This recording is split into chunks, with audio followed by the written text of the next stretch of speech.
शिवानी। आज आपले पुणेकर रवींद्र धंगेकर, काँग्रेसचं मी म्हणणार नाही कारण ते मूळ शिवसेनेचे होते,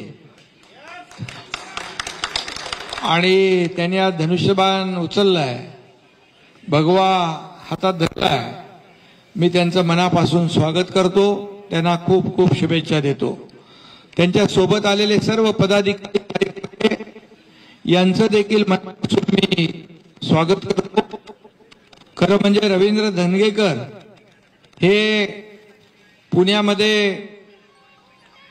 एक लोकप्रिय लोकनेता म्हणून त्यांची ओळख आहे, आणि ते कामाने त्यांची ओळख निर्माण केली त्यांनी।